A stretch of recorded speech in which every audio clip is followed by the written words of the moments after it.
Assalamualaikum warahmatullahi wabarakatuh. Apa kabar teman-teman semuanya? Kembali lagi bersama saya, Ibu Leni Sofiana Sari. Kali ini kita akan membahas mengenai faktor-faktor yang mempengaruhi perilaku konsumen serta pendekatan yang dapat kita lakukan untuk menganalisis perilaku konsumen. Kita mulai dari yang pertama, yaitu mengenai faktor-faktor yang mempengaruhi perilaku konsumen. Saat kita berbicara mengenai konsumen, tentu cakupan mereka sangat luas ya teman-teman. Mungkin bisa dikatakan juga bahwasannya perilaku konsumen ini dipengaruhi oleh lapisan lingkungan mereka atau kondisi tempat tinggal mereka. Jadi masyarakat yang memiliki lingkungan atau situasi sosial yang berbeda, pastinya mereka juga akan menilai atau mempunyai sikap, pendapat, atau keinginan terhadap produk itu juga berbeda. Sehingga secara umum ada dua faktor yang mempengaruhi perilaku konsumen ini. Yang pertama yaitu ada faktor internal dan yang kedua ada faktor eksternal. Nah, faktor internal sendiri ini adalah faktor di mana konsumen mempertimbangkan sebelum mengambil keputusan untuk mengkonsumsi suatu produk, baik barang ataupun jasa, di mana pertimbangan ini berasal dari dalam diri mereka sendiri, teman-teman. Nah, apa saja sih yang termasuk dalam faktor internal atau pertimbangan dari dalam diri sendiri? Nah, faktor pertimbangan dari diri sendiri ini misalnya motivasi, sikap, tindakan, kondisi ekonomi, atau bahkan integrase. Nah, integrasi sendiri adalah perpaduan atau kesatuan antara sikap dan tindakan. Contoh, misalnya kita ingin membeli case HP, tapi di sisi lain kita belum begitu membutuhkannya. Nah, selanjutnya adalah bagaimana tindakan kita dalam menghadapi keinginan ini. Apakah kita akan menuruti keinginan kita untuk membeli case HP atau menahan diri dulu untuk tidak membelinya karena memang belum begitu butuh. Nah, itulah yang dinamakan integrase atau kesatuan antara keinginan dan tindakan. Sampai sini paham ya teman-teman? Selanjutnya yaitu faktor eksternal. Sedangkan kalau faktor eksternal ini adalah pertimbangan yang dilakukan oleh konsumen sebelum mereka mengambil keputusan untuk mengkonsumsi suatu barang atau jasa, di mana pertimbangan ini berasal dari luar diri mereka sendiri atau faktor eksternal. Misalnya apa? Misalnya yaitu dari kebudayaan, lalu kelompok sosial, atau bahkan keluarga. Nah, setelah tadi kita membahas faktor yang mempengaruhi perilaku konsumen secara umum, kali ini kita akan lanjut membahas faktor yang mempengaruhi konsumen menurut Kotler. Di mana menurut Kotler ini pada tahun 2000 beliau mengemukakan bahwasannya ada 4 faktor yang mempengaruhi perilaku konsumen. Faktor yang pertama yaitu ada faktor kebudayaan, yang kedua ada faktor sosial, yang ketiga ada faktor pribadi, dan yang keempat ada faktor psikologis. Kita mulai dari yang pertama, yaitu faktor kebudayaan. Nah, faktor kebudayaan ini memegang atau memiliki pengaruh yang sangat penting, yang sangat besar, yang sangat luas dalam perilaku konsumen teman-teman. Kenapa demikian? Hal ini dikarenakan cakupan kebudayaan ini luas. Ya, seperti kita tahu bahwasanya kalau misal kita berbicara mengenai budaya, tentu cakupannya bisa mencapai golongan, ras, atau bahkan suku. Kemudian yang kedua ada faktor sosial. Nah, kalau faktor sosial ini yaitu kecenderungan konsumen untuk membeli suatu produk dengan dipengaruhi kelompok referensi atau kelompok acuan, keluarga, ataupun status dan peran sosial mereka. Kita ambil contoh ya. Misalnya gini deh. Kalau kita ngambil contoh pembelian konsumen berdasarkan kelompok acuan. Misal kalian ikut ekstrakurikuler di sekolah. Tentu kecenderungan membeli produk tiap siswa ini berbeda-beda berdasarkan ekstrakurikuler yang diikutinya. Misal kalian ikut ekstrakurikuler basket, tentu kalian cenderung akan membeli produk atau barang-barang yang berkaitan dengan keperluan basket. Begitu juga dengan yang ikut ekstrakurikuler tari atau yang lain sebagainya. Kemudian yang ketiga ada faktor pribadi. Nah, kalau faktor pribadi ini lebih cenderung kepada jasmani teman-teman.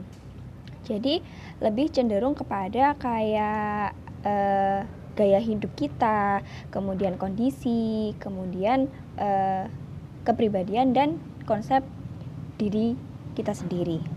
Sedangkan yang keempat yaitu ada faktor psikologis. Kalau faktor psikologis ini lebih kepada rohani kita. Misalnya yaitu berkaitan dengan motivasi dalam diri kita, persepsi, serta keyakinan dan sikap kita dalam mengambil keputusan untuk membeli suatu produk atau mengkonsumsi produk atau jasa. Selanjutnya teman-teman, menurut Kotler selain 4 faktor tersebut ada hal lain yang mempengaruhi perilaku konsumen. Nah, apakah hal lain ini? Nah, menurut Kotler ada yang dinamakan bauran pemasaran, di mana bauran pemasaran ini turut mempengaruhi perilaku konsumen. Nah, bauran pemasaran sendiri ini yaitu terdiri dari harga, produk, kemudian promosi dan juga saluran distribusi. Nah, yang pertama mungkin kita bahas dari yang produk ya. Yang pertama kalau misal produk di sini yaitu bagaimana suatu perusahaan ini mampu terus menginovasi produknya sehingga tetap mampu memenuhi kebutuhan dari konsumen. Kita ambil contoh misalnya produsen le mineral ya teman-teman. Mungkin di awal kemunculannya mereka hanya meluncurkan produk berupa air dalam kemasan dalam ukuran tanggung. Namun seiring dengan berjalannya waktu mereka terus melakukan inovasi dan terus berusaha untuk memenuhi kebutuhan konsumen sehingga akhirnya ada yang ukuran besar, kemudian ada yang ukuran kecil, kemudian bahkan sekarang yang terbaru mereka mengeluarkan produk air galon. Kemudian apabila perusahaan ini mampu terus menginovasi produknya, berarti mereka juga mampu menuruti keinginan konsumen sehingga konsumen tidak akan berpaling kepada produk yang lain. Selanjutnya itu ada harga. Nah, harga di sini bisa dikatakan sesuatu yang krusial dibandingkan faktor bauran pemasaran lainnya. Hal ini dikarenakan apa? Apabila kita dalam berbisnis ini ada perubahan harga, tentu akan ada banyak hal lain yang turut berubah, yang turut kena pengaruh dari perubahan harga ini. Misalnya kalau misal harga kita berubah, otomatis nanti saluran distribusi dan juga promosi kita juga akan berubah pula. Kemudian yang ketiga ada promosi. Nah, promosi di sini yaitu bagaimana perusahaan mampu memperkenalkan produknya kepada konsumen sehingga konsumen mengetahui produknya kemudian tertarik untuk membelinya. Dan yang keempat ada saluran distribusi. Saluran distribusi di sini yaitu bagaimana perusahaan ini memprediksikan atau memilih metode yang tepat untuk mendistribusikan barangnya. Apakah mereka akan mendistribusikan barang mulai dari produsen langsung ke konsumen, atau mungkin dari produsen kemudian pengecer lalu konsumen akhir, atau melalui saluran distribusi produsen kemudian pedagang besar kemudian pengecer baru ke konsumen. Nah, itu bagaimana perusahaan memilih metode atau saluran distribusi yang tepat untuk digunakan. Nah, kita telah sampai pada pembahasan yang terakhir yaitu mengenai pendekatan perilaku konsumen. Nah, jadi teman-teman ada 2 teori pendekatan perilaku konsumen. Yang pertama yaitu teori ordinal dan yang satu yaitu teori kardinal. Nah, teori ordinal ini adalah suatu teori di mana pendekatan perilaku konsumen ini, kepuasan seorang konsumen dalam mengkonsumsi suatu barang ini tidak dapat diukur atau dinyatakan dengan satuan utility atau diuangkan. Sedangkan kalau yang kardinal ini adalah pendekatan konsumen di mana daya guna suatu barang, kepuasan dalam menggunakan daya guna suatu barang ini dapat diukur dengan satuan uang. Nah, yang menarik dalam pendekatan konsumen kardinal ini ada 2 hukum teman-teman. Yang pertama ini ada hukum Gosen 1 dan juga hukum Gosen 2. Hukum Gosen 1 ini adalah di mana hukum yang menyatakan bahwasannya kepuasan konsumen akan menurun ketika kebutuhan tersebut terus-menerus dipenuhi. Nah, hukum Gosen ini berlaku dalam satu pembelian atau suatu konsumsi produk. Misalnya ya, contoh kita menginginkan sate. Nah, saat keinginan kita untuk memakan sate ini terpenuhi. Mungkin saat makan sate 5 tusuk pertama, 10 tusuk pertama masih enak ya. Tapi kalau misal kebutuhan ini terus dipenuhi secara terus menerus, maka mungkin kalau misal kita sudah makan 20 sate atau bahkan 25 sate, maka kepuasan kita ini akan menurun. Bahkan kalau misal sampai 50 tusuk sate, bisa jadi kita justru sudah tidak menginginkan si sate ini lagi. Justru keinginan kita untuk memakan sate ini menurun.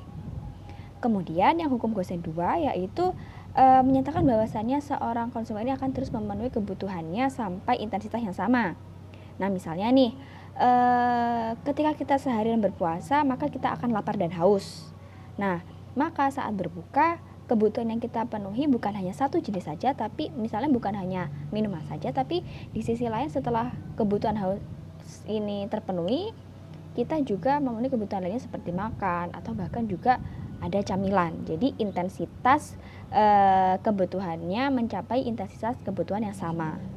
Seperti itu. Nah, saya rasa itu tadi ya materi pembahasan kita pada hari ini. Apabila mungkin dari teman-teman ada yang masih bingung, ada materi yang bingung atau yang ingin ditanyakan, silahkan bisa bertanya melalui WhatsApp grup atau personal chat ke saya ya. Siapa tahu masih ada yang ingin ditanyakan. Saya rasa itu dulu yang dapat saya sampaikan. Tetap semangat teman-teman. Saya akhiri. Wassalamualaikum warahmatullahi wabarakatuh.